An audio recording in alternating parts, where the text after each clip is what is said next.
मानसिक तनाव। मानसिक तनाव का एक अन्य कारण भी है और वह है धर्म के बारे में मिथ्या धारणाएं जो व्यापक रूप से लोगों में व्याप्त हैं। यदि धर्म का अनुसरण सही रूप से किया जाए तो मानसिक तनाव के लिए कोई कारण ही शेष नहीं रहेगा। पाश्चात्य मनोविज्ञानवेताओं की धारणा इस तथ्य की नींव पर खड़ी है। भौतिक कामना सुख की प्रवृत्ति मानव की प्रमुख कामना है। हमारा कहना है कि देवत्व भी हमारी बुनियादी मांग है। हमारे ऋषियों ने इस सिद्धांत का प्रतिपादन अपने व्यक्तिगत अनुभव एवं अंतर अवलोकन के माध्यम से किया। जिस प्रकार मनोविज्ञानवेताओं ने अपने अनुभवों के आधार पर सिद्धांत का निरूपण किया है, इसके विपरीत ऋषियों की मान्यता है कि हम अमरत्व के अधिकारी संतानें हैं।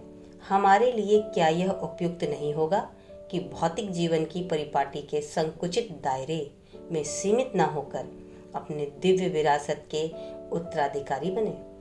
धार्मिक शिक्षाओं का सार समझने से पूर्व हमें यह भली भांति ज्ञात होना चाहिए कि धर्म हमें इच्छाओं का दमन करना नहीं सिखाता, और जो धर्म इच्छाओं को दमन करने की शिक्षा प्रदान करता है वह सच्चा धर्म ही नहीं है। इस बात को समझाने के लिए मैं आपके समक्ष एक घटना वृत्तांत सुनाना चाहूँगा। इसी प्रकार की समस्या हरि महाराज स्वामी तुरायानंद जी ने भगवान श्री रामकृष्ण के सामने प्रस्तुत की थी। श्री हरि महाराज ने बाद में पूर्ण रूपेण मठवासी सन्यासी का जीवन व्यतीत किया।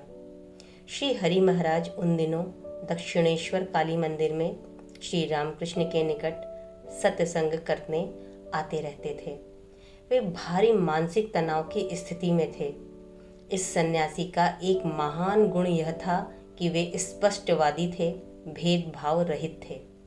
श्री रामकृष्ण के शिष्य बनने के उपरांत भी वे मानसिक तनाव से मुक्त नहीं हुए थे। देह सुख की वृत्ति का वेग सताता रहता था। उन्होंने खुलकर अपनी समस्या प्रस्तुत करते हुए पूछा कि मैं कामुकता से किस प्रकार मुक्त हो सकूंगा। अपनी भावनाओं को बिना छिपाए उन्होंने अपनी व्यथा को उजागर कर डाला। वे परमात्मा प्राप्ति के लक्ष्य से प्रेरित थे, लेकिन मानसिक अंतर्द्वंद उन्हें प्रगति पथ से जुदा कर रहा था। कामुकता के विचार उनके मस्तिष्क को प्रताड़ित कर रहे थे और देह सुख उनकी आत्मा पर हावी हो रहा था, और वे किंकर्तव्य विमूढ़ की भांति यह नहीं समझ पा रहे थे कि वे क्या करें क्या ना करें। श्री रामकृष्ण ने इनका प्रश्न सुना और उत्तर दिया, यह स्वतः नहीं जाती, बेहतर रहेगा इसकी दिशा बदल दो, अतः दिशा बदलो। विस्तार से उन्होंने पुनः समझाया कि कामना ईश्वर उपलब्धि पूर्व तक विद्यमान रहती है। मुमुक्ष को चाहिए इसका एकांतर मार्ग खोजे, कहना होगा पुनः चकित करे। इस प्रसंग में हमें स्वामी विराजानंद जी का आदेश स्मरण हो उठता है। वे रामकृष्ण मठ के छठे अध्यक्ष थे। उन्हें आध्यात्मिक रहस्यों का ज्ञान था तथा उन्हें भगवत दर्शन की उपलब्धि हुई थी। अपनी पुस्तक परमार्थ प्रसंग में उन्होंने उल्लेख किया है, काम अथवा कामुकता के समान भयानक तथा अजेय शत्रु और नहीं है।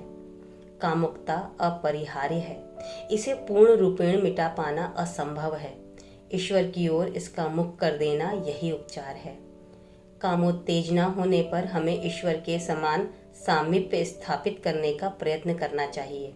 यदि क्रोध आए तो ईश्वर का आक्रोश करो और कहो, तुम अपने आप को प्रकट क्यों नहीं करते हो। इस विषय में श्री रामकृष्ण हमारे लिए मूर्त आदर्श स्वरूप हैं। वे माँ काली से कहा करते थे, यदि तुम निष्पाण पत्थर हो तो तुम्हारी पूजा करने का क्या अर्थ, और यदि तुम जीवंत सत्य स्वरूपा हो तो अपने आप को प्रकट करो।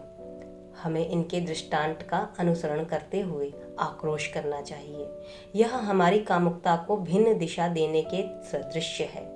इसे जड़ मूल से मिटाना संभव नहीं है। मनोविज्ञानवेता भी हमारी इच्छाओं का दमन करने का परामर्श नहीं देंगे। यदि हम इच्छाओं का दमन करते हैं तो फलस्वरूप असहनीय तनाव पीड़ा होती है। हमारा व्यवहार विक्षिप्त हो जाता है, कई मनोग्रंथियों में उलझेंगे, लेकिन फ्राइड विचारधारा की मूल अवधारणा भी गलत है कि धर्म वासनाओं को दमन करने का उपदेश देता है और इसके परिणाम स्वरूप मानसिक तनाव एवं द्वंद्व पैदा होता है। यह मान्यता सही नहीं है। यह मान्यता तो हमारे संतों एवं आत्मवेताओं के प्रति घोर अन्याय है। हमारे योगियों और आत्मदृष्टाओं ने इस तथ्य को स्वीकार किया है कि दैहिक मूल प्रवृत्तियां शक्तिशाली अवश्य हैं, लेकिन उनका उदात्तीकरण संभव है और उनकी संतुष्टि की गुंजाइश भी है। सूक्ष्म दृष्टि से यदि हम धार्मिक ग्रंथों का अवलोकन करें तो यह स्पष्ट हो जाएगा कि हमारे ऋषियों ने सब सभाओं के लिए धार्मिक ग्रंथों में प्रावधान किए हैं। उन्होंने चतुर्वर्गीय कर्तव्यों को, जिन्हें धर्म, अर्थ, काम और मोक्ष के नाम से जाना जाता है, मानव के लिए आवश्यक माना है। इनमें पहला सिद्धांत धर्म में आस्था है, अर्थात सदाचार पूर्ण जीवन यापन करना। इसे जीवन स्तंभ मानकर हमें ईमानदारी और न्यायपूर्ण ढंग से अर्थोपार्जन करना चाहिए। उन्होंने काम को वर्जित नहीं माना, काम वासना की पूर्ति को वैध माना है, लेकिन कामुकता में डूबे रहना अथवा पशुवत अनियंत्रित व्यवहार करना अथवा सुख भोग को जीवन का लक्ष्य स्वीकार करने से अवश्य मना किया है। काम व इच्छापूर्ति में स्वनियंत्रण वांछनीय है। यदि इसमें अनुशासन बरता जाए तो इस अवस्था को पार करके मोक्ष प्राप्ति लक्ष्य प्राप्त हो सकेगा। उपयुक्त उल्लेख से यह स्पष्ट है कि आधुनिक मनोविज्ञान वेताओं की तरह प्राचीन ऋषियों ने काम इच्छापूर्ति को जीवन में स्वीकार किया था, लेकिन उन्होंने इसे साधना माना, साध्य नहीं। अर्थात उन्होंने निम्न स्तर की मूलभूत प्रवृत्तियों को उदात्त करने पर जोर दिया है, उनके दमन पर नहीं। इस प्रकार हमें यह नहीं भूल जाना चाहिए कि काम वासना तथा अन्य जीवधारी आंतरिक प्रवृत्तियों के अतिरिक्त हमारे जीवन का एक दिव्य आयाम भी है। यदि हमारा जीवन प्रथम पक्ष के इर्द गिर्द घूमने लगे तो हम पशुओं से उच्चतर नहीं होंगे, किंतु यदि हमने अंतर्निहित दिव्य चिंगारी को अस्तित्ववान बना लिया तो हम पशु स्तर से उठकर अपने अस्तित्व को दिव्य स्तर तक उठा सकेंगे। इसलिए फ्रायड व उनके अनुयायियों की विचारधारा के विपरीत हम इस निर्णय पर पहुंचते हैं कि धर्म का सही अर्थ व स्वरूप तनाव पैदा करता नहीं, बल्कि तनाव को समाप्त करने का साधन है। हाँ, कामनाओं के दमन करने से कामनाएं नहीं मिटती, वे अवचेतन गहराई में प्रच्छन्न रहकर शारीरिक रोग जैसे पेप्टिक अल्सर, पैल्पिटेशन व अन्य रोगों को उकसाती रहती है। अतः इस बात पर जोर देना आवश्यक है कि धर्म को सही रूप से समझा जाए तो यह तनाव को जड़ से मिटा सकता है, लेकिन इसके लिए दिनचर्या में अभ्यासरत रहना आवश्यक है। सच्चा धर्म हमें सिखाता है कि यदि अनित्य धरातल पर ही अपना अस्तित्व स्थायी रखना चाहते हैं तो हम मानसिक तनाव पर काबू नहीं पा सकेंगे। इसके विपरीत धर्म हमें यह भी शिक्षा देता है कि इंद्रिय सुख जीवन में सब कुछ और उसका लक्ष्य नहीं है। किसी मात्रा में भौतिक सुख सुविधा जीवन के लिए आवश्यक है, लेकिन हमें इसके ऊपर उठना होगा। इंद्रिय सुख जीवन का चरम लक्ष्य नहीं स्वीकारा जा सकता। सारांश यह है कि हमें निम्न श्रेणी की कामनाओं को अपने वश में रखना चाहिए, जिससे हम अपनी अंतर्निहित दिव्यता को प्राप्त कर सकें। पशुत्व के स्तर से कहीं बढ़कर देवत्व जीवन का नया श्रेष्ठ आयाम है, जो केवल स्व परिश्रम से ही प्राप्य है। शारीरिक सुखों का लक्ष्य ही यदि जीवन लक्ष्य बन जाए तो उसकी परिणति मानसिक तनाव में अवश्य होगी। कारण स्पष्ट है, क्योंकि इंद्रिय सुखों की प्राप्ति अधिक से अधिक सुख भोग की मानसिक वृत्ति को जागृत करती है, जिसका परिणाम अधिकाधिक मानसिक द्वंद्व व तनाव होता है। अगर धर्म की मान्यता गलत रूप में ग्राह्य हो जाती है तो परिणाम तनाव ही होगा। कोई अविवेकी धर्म प्रचारक मनुष्य में अपूर्णता, दोष एवं पाप वृत्ति को भ्रांतिपूर्ण महत्व देते हैं। वे इनका अतिरंजित विधि अपनाकर अपना पक्ष रखते हैं जिस पर यदि हम चलें तो मानसिक गड़बड़ी पैदा होना अवश्य भावी है। अतः आवश्यकता इस बात की है कि धर्म प्रचारक योग्य धर्म प्रचारक द्वारा ही हो तथा धर्म का सकारात्मक रूप ही प्रस्तुत किया जाए। इस संबंध में श्री रामकृष्ण देव ने जो कुछ कहा वह चिंतनीय है। उन्होंने कहा, क्या तुम मुझे एक बात बता सकोगे? तुम पाप का राग इतना क्यों अलापते हो? मैं पापी हूँ 100 बार दोहराने से व्यक्ति निश्चयपूर्वक पापी बन जाता है। उसमें इतना आत्मविश्वास होना चाहिए कि वह दृढ़ता से कह सके, मैंने ईश्वर का नाम लिया है, भला मैं पापी? यह कैसे हो सकता है?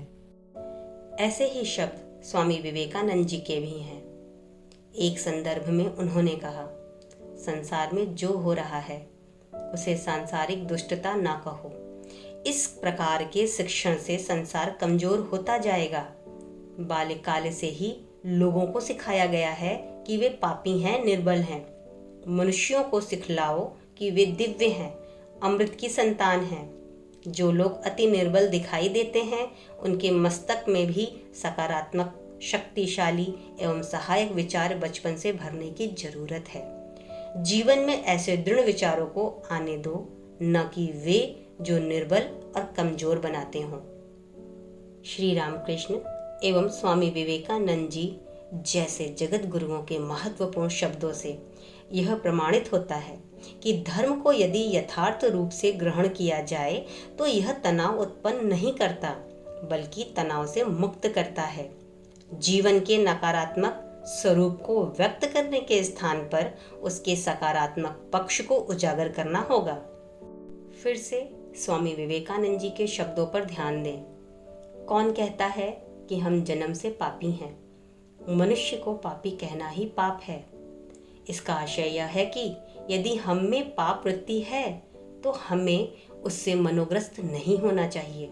हमें इस तथ्य को आत्मसात करना है कि यदि बुराई है तो हमारे अंदर दिव्यता भी विद्यमान है। बुराई को निष्काम करने के लिए इस दिव्य स्वरूप को प्रत्यक्ष करने की आवश्यकता है। अतः यह स्पष्ट है कि धर्म के परम सत्य तनाव एवं भार नहीं पैदा करते और न ही पाप वृत्ति को बढ़ावा देते हैं। इसके विपरीत जीवन में सामंजस्य एवं संतुलन बनाए रखने में वे आशा, प्रेरणा और उत्साह का संचार करते रहते हैं।